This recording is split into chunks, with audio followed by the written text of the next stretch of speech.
Nyní bych si dovolil požádat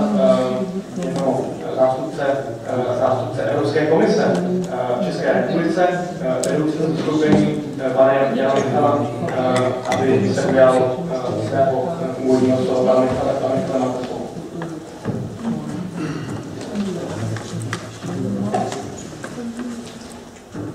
Tak já vám děkuji za slovo, vážená paní místopředsedkyně, vážené dámy a pánové. Já bych chtěl poděkovat za dnešní konferenci, která je věnována nárůstu politického extremismu v Evropě a České republice v kontextu ekonomické krize. A jsem rád, že Evropská komise může být partnerem této akce, protože jde o jedno z velmi relevantních témat pro situaci, ve které se v současné době v Evropě nacházíme. Jakkoliv ekonomická krize i různé formy, ať je to krize dluhová, bankovní nebo růstová, vyžaduje reakci hospodářské politiky a jakousi úpravu také politického a institucionálního rámce. Stále jistě nemůžeme pomíjet ani širší politický a společenský kontext. Právě z tohoto důvodu je tato akce velmi přínosná, jakkoliv, a to bych chtěl podtrhnout, ekonomické krizi v Evropě, na ekonomickou krizi v Evropě nemůžeme svalovat všechno špatné, co se v Evropě děje, a přirozeně ani nárůst politického extremismu. Je to ta součástí, ale nedovolil bych si říci, že je to spojeno výlučně s tímto.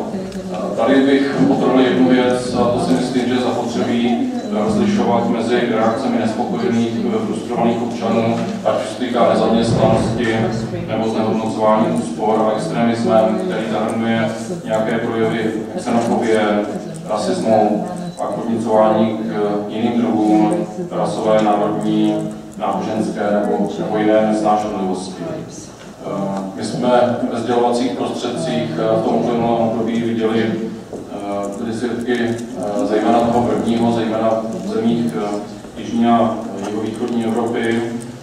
Ve Španělsku vzniklo hnutí, kterému se začalo říkat Indignados, hnutí mladých, které postupně získalo sympatie starších ročníků, lidí v dalších zemích, jakkoliv trpělo nízkou vnitřní soudržnosti, získalo postupně širší podobu, ale domnívám se, že toto je příklad právě, který nemůžeme spojovat s nárůstem politického extremismu v Evropě v tom slova smyslu, o kterém hovoříme tady, jak se tedy týká xenofobie a jiných projevů nesnášenlivosti.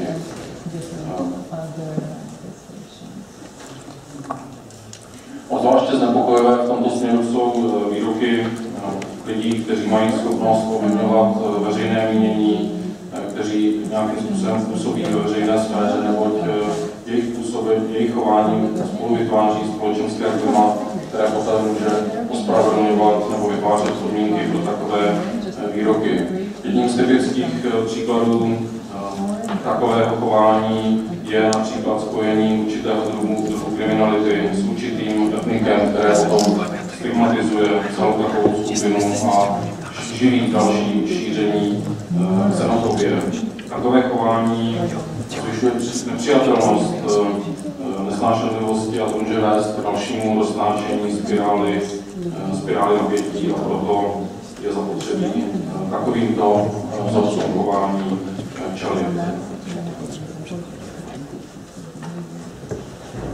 Tyto projevy jsou nejen v rozporu s právem a hodnotami Evropské unie, ale také hodnotami, na kterých je založena naše společnost, dnešní demokracie v Evropě jako takové, a to navzdory deziluzí části veřejnosti ze současného stavu politiky a ekonomiky. Jakkoliv související pocity mohou být odrazem také našeho osobního úspěchu či neúspěchu, je tyto projevy brát zapotřebí brát se vší vážností a patřičně na ně reagovat.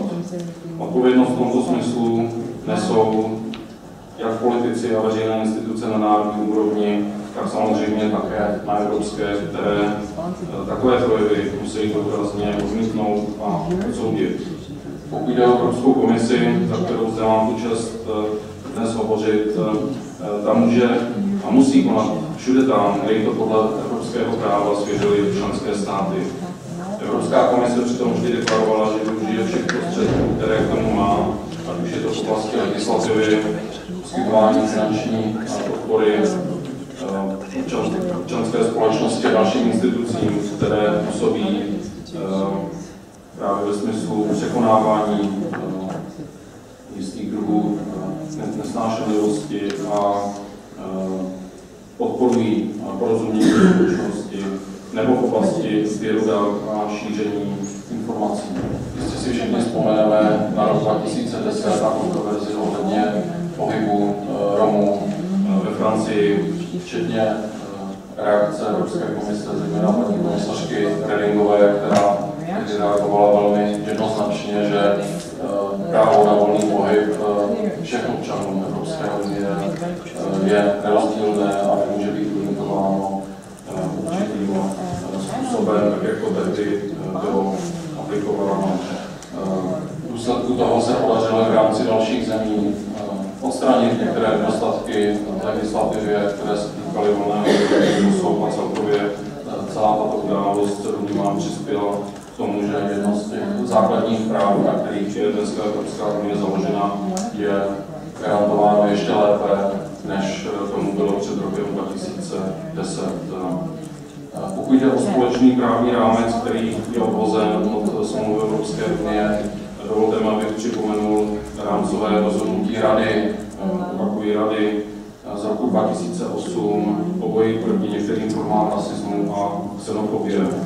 Smyslem této právní úpravy bylo definovat společný rámec trestního práva v rámci celé Evropské unie, aby takové chování představovalo trestný čin a byla s ním spojena také adekvátní sankce.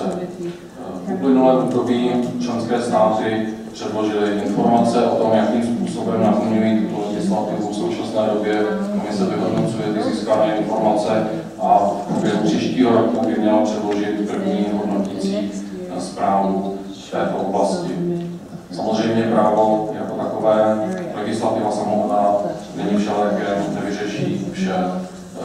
Je to úkol pro všechny z nás, každodenní úkol, který začíná ve výchově, to znamená v rodině. Nesmíme zapomenout na vzdělávací systém, abychom vše nesváželi pouze na politiku a média. Myslím si, že právě rodina a vzdělávání jsou další dvě věci, které v tomto kontextu zapotřebí velmi výrazně připomenout. Současně mi dovolte, abych připomenul také, když jsem hovořil o tom, že jedním z těch našich společných úkolů je na evropské úrovni také sběr dat, tak tím je na evropské úrovni pověřena Evropská agentura pro základní práva. Tady bych zmínil dvě věci z těch jejich posledních zjištění. Za prvé, mnoho občanů a dalších osob žijících v rámci Evropské unie má určité, téměř bych řekl, každodenní zkušenosti s porušováním jejich práv, pokud se to týká etnické diskriminace nebo podněcování rasové a národnostní nesnášenlivosti. To si myslím, že je velmi varovná zpráva. A za druhé, a to si myslím, že také nemůžeme ignorovat, pokud jde o nálady ve společnosti, stále více Evropanů se domnívá, že jsme dosáhli limitů multikulturní společnosti. Nevím, nebo nemám tady odpověď na to, jak na to reagovat. Domnívám se, že to je nicméně jedno z témat, které můžete i vy diskutovat v rámci vaší konference. Nicméně dovolte mi, abych připomenul, že na té evropské úrovni jednou z forem, jak těmto trendům čelit, je vedle nápravy evropské ekonomiky, také posilování občanské, demokratické participace a postavení občanů do středu politických úvah o zlepšení života v Evropě. Z těchto důvodů bylo na úrovni Evropské unie společně rozhodnuto, tedy společně znamená Evropská komise, Evropský parlament a v první řadě členské státy, které to schválily, že rok 2010 2013 byl designován jako Evropský rok občanů. Cílem Evropského roku má být posílení povědomí o možnostech a právech, které poskytuje život v Evropské unie, včetně účasti na různých formách demokratického rozhodování. V první řadě na místní úrovni až po účast prostřednictvím voleb do Evropského parlamentu v roce 2013.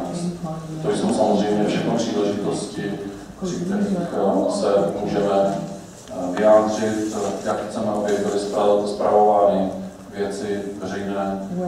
Tím to můžeme ovlivnit na rozdíl od takového každodenního rozhodování, které potom nepřevedeme do našeho rozhodování o tom,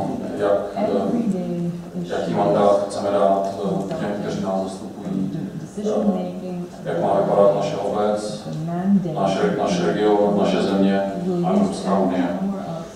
Proto bych i vás chtěl vyzvat, abyste ve svém okolí v tomto směru to vzali nejenom na vědomí, ale v tomto směru působili, protože se domnívám, že jste tady, tak to znamená, že vás tyto věci zajímají a chcete o nich hovořit ve svém okolí a domnívám se, že v tomto smyslu vaše role je velmi podstatná. Proto vám děkuji za účast na dnešní akci. Pěkný den.